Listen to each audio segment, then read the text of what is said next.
पिछले सेशन में हमने देखा किस प्रकार से रोज कॉलम और सेल्स को हम इंसर्ट डिलीट कर सकते हैं, अलाइनमेंट सेटअप कर सकते हैं और बाकी बेसिक चीज़ें उसकी जानकारी ली। इस सेशन में बात करेंगे किस प्रकार से एक फार्मूला को हम लगा सकते हैं अपनी स्प्रेडशीट के अंतर्गत। तो फार्मूला लगाने के लिए मैंने एक छोटा सा टेबल एग्जाम्पल के रूप में लिया है, जिसमें मेरे पास यहाँ कॉलम्स है name, admission date, roll number, उसके बाद मार्क्स हैं मैथ्स, हिंदी, इंग्लिश, साइंस और टोटल। इसी तरह से मेरे पास स्टूडेंट्स का रिकॉर्ड है जो रोज में पड़ा हुआ है, अजय, विजय, सुमित, रवि और फिर से सुमित। जो मेरे पास यहाँ डेटा है उसका टोटल करना है मुझे अपने सब्जेक्ट के मार्क्स का, मैथ्स, हिंदी, इंग्लिश और साइंस का। अब मैं किस प्रकार से फार्मूला अप्लाई करना चाहता हूँ, मैं किस प्रकार से अपनी स्प्रेडशीट में फार्मूला लगा सकता हूँ, इसकी जानकारी हम इस सेशन में लेने वाले हैं। सबसे पहले आप किसी भी फार्मूला को अप्लाई करने के लिए इक्वल सिंबल का यूज़ करते हैं। इक्वल का निशान लगाना ज़रूरी है। मैं यहाँ टोटल के नीचे H2 में हूँ और मैं इन सब्जेक्ट मार्क्स का D2, E2, F2 और G2 का टोटल करना चाहता हूँ, यानी कि मैथ्स के जो मार्क्स हैं अजय के उनका टोटल करना चाहता हूँ 45, 50, 44 और 55। तो इसके लिए मैं यहाँ इन का टोटल करने के लिए मैं यहाँ टाइप कर सकता हूँ। फार्मूला शुरू करने के लिए इक्वल सिंबल देना ज़रूरी है, इक्वल का साइन देना। तो बराबर यानी कि इक्वल का सिंबल मैंने दे दिया है। अब मैं वहाँ पे डायरेक्टली फार्मूला टाइप कर सकता हूँ। तो मुझे पता है कि मुझे किसको जोड़ना है, D2 फिर प्लस का निशान, E2 फिर से प्लस का निशान, F2 फिर से प्लस का निशान और G2। फाइनली इसके बाद प्लस का निशान नहीं है क्योंकि इसके बाद मुझे किसी आइटम को या किसी नंबर को नहीं जोड़ना है। मैं एंटर कर देता हूँ। देखिए बिल्कुल सिंपल है फार्मूला लगाना, इक्वल लगाएं और अपना फार्मूला अप्लाई करें। मैंने यहाँ सम के एग्जाम्पल के साथ एग्जाम्पल लिया है।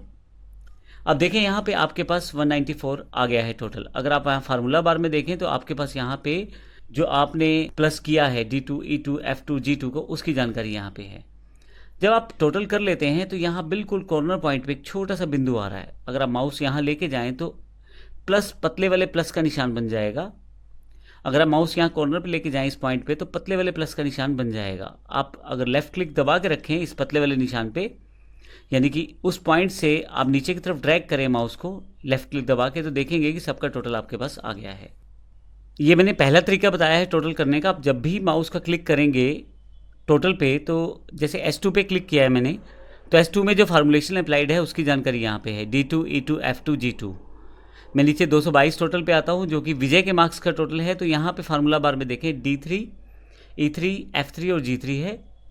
इस तरह से 277 पे अलग सेल्स का टोटल है, 215 जो है अलग सेल्स का है और H6 में जो टोटल पड़ा है मेरे पास वो D6, E6, F6 और G6 का है। तो इस तरह से आप, ये पहला और सिंपल तरीका है, आप इक्वल का निशान प्रेस करें और उसके बाद अपने नंबर्स को टोटल करना शुरू करें सेल्स के नंबर्स को जोड़ते हुए। मैं यहाँ डिलीट कर देता हूँ पहला तरीका। दूसरे तरीके पे आते हैं। दूसरे तरीके में मैं सम फंक्शन का यूज़ कर सकता हूँ। अब देखिए मेरे पास इन्हीं चारों को टोटल करना है, तो यहाँ मेरे पास ऑटो सम का एक ऑप्शन है। मैं क्लिक करूँगा जब इस पर, तो सम फार्मूला को मैं यहाँ से सिलेक्ट कर लूँगा तो एक ऑटोमेटिक रेंज की सिलेक्शन हो जाएगी। आप देखेंगे इस फार्मूला का तरीका क्या है लगाने का, इक्वल ज़रूर आएगा जो आ गया है। सम एक फंक्शन का नाम है, इसके साथ दो ब्रैकेट्स हैं, एक ओपनिंग और एक क्लोजिंग। इसके बीच में जो रेंज आप देंगे सेल्स की उसका टोटल आपको यहाँ पे मिल जाएगा। एक और इम्पोर्टेंट बात, जब आपने सम लिया है तो आप देखेंगे कि B2 से लेकर G2 तक की सारी रेंज सिलेक्टेड है, यानी कि इसके बीच में जितने भी सेल्स हैं B2 से G2 तक जितने भी सेल्स हैं सबको इंक्लूड कर लिया गया है रेंज में। लेकिन अगर आप मेरे क्वेश्चन की तरफ यानी कि इस टेबल की तरफ देखें तो मैथ, हिंदी, इंग्लिश और साइंस का ही मुझे टोटल करना है। इस टोटल में एडमिशन डेट या रोल नंबर को मुझे शामिल नहीं करना है, जबकि रेंज में इसको भी सिलेक्ट किया गया है क्योंकि B2 डेट वाला पार्ट है, C2 रोल नंबर 1 वाला पार्ट है। तो ऐसे केस में मैं रेंज घटा भी सकता हूँ। इसके लिए अगर आप यहाँ देखें तो 2 पॉइंट्स यहाँ पे हैं, ब्लू आपके पास बॉर्डर लाइन आ रही है। अगर मैं इसको पीछे की तरफ, इस रेंज लाइन को पीछे की तरफ वापस लेके आऊँ और मैथ तक ले आऊँ, तो मेरे पास अब जो नई रेंज सेलेक्टेड है वो D2 से G2 तक है। फार्मूला में देख सकते हैं।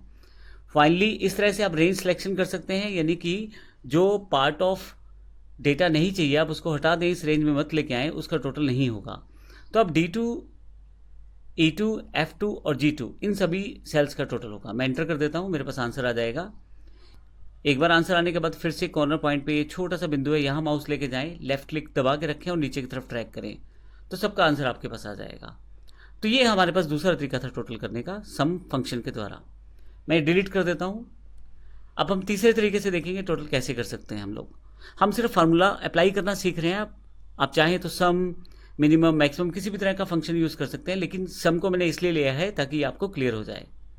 अब हम बात करते हैं तीसरा तरीका, वो है हमारे पास यहाँ से फंक्शन विज़ार्ड के थ्रू।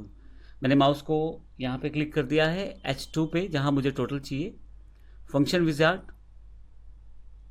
और यहाँ पे मुझे उस फंक्शन को सर्च कर सकता हूँ जो मुझे करना है, या आपके पास अल्फ़ाबेटिकली लिस्ट दी हुई है, यहाँ से भी आप उस फंक्शन को निकाल सकते हैं। काफ़ी सारी कैटेगरीज दी हुई हैं फंक्शंस की यहाँ पे, जैसे डेट टाइम के फंक्शन फार्मूला सेलेक्ट कर दिए हैं, फाइनेंशियल फार्मूलास यहाँ से अलग कर दिए गए हैं, मैथमेटिकल अलग कर दिए गए हैं। तो अभी मैं यहाँ से ऑल ले लेता हूँ, और अगर मुझे सर्च करना है तो सम को सर्च कर लेता हूँ। तो जैसे ही सम यहाँ प्रेस करूँगा, जैसे ही सम यहाँ टाइप करूँगा, मेरे पास नीचे सम से रिलेटेड फंक्शंस आ जाएंगे। अब मैं सम यहाँ से क्लिक करता हूँ। जैसे हम माउस से सिलेक्ट करेंगे सम को, यहाँ पे सम को अप्लाई करने का तरीका बताया हुआ है। सम, फिर नंबर 1, कोमा नंबर 2, फिर कोमा नंबर 3, दोनों राउंडेड ब्रैकेट्स में जितने भी नंबर आप कोमा के साथ लिखेंगे सबका सम आपके पास आ जाएगा। अभी मैं नेक्स्ट करता हूँ क्योंकि ये विज़ार्ड है।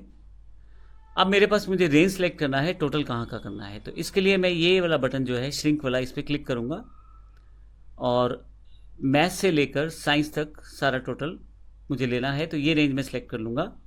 अब देखेंगे रेंज जो D2 से G2 आ गई है। फिर से यहाँ क्लिक करूँगा मैं श्रिंक वाले बटन पे, तो वापस आ जाऊँगा अपने मेन डायलॉग बॉक्स पे, और नीचे की तरफ आप देखें तो फार्मूला यहाँ पे अप्लाई हो गया है।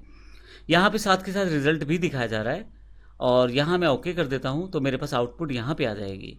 एक बार आउटपुट आने के बाद आपको पता है कि यहाँ से आप ड्रैग कर दें तो सबके के आंसर आपके पास अवेलेबल हो जाएंगे। तो इस तरह से आप बड़ी आसानी से किसी भी फॉर्मुलेशन को अप्लाई कर सकते हैं। सेल्स को कैसे प्रयोग करते हैं फार्मूला लगाते समय, मैंने 3 तरीकों से बताया है। सबसे पहला तरीका आपके पास टाइप करके है, दूसरा तरीका सम फंक्शन के द्वारा, और तीसरा तरीका फंक्शन विज़ार्ड के थ्रू सम फंक्शन को अप्लाई करना। तो अगले सेशन में हम फिर आगे की तरफ चलेंगे और अधिक जानकारी लेंगे हमारे फंक्शंस और इन्फॉर्मेशन के बारे में। धन्यवाद।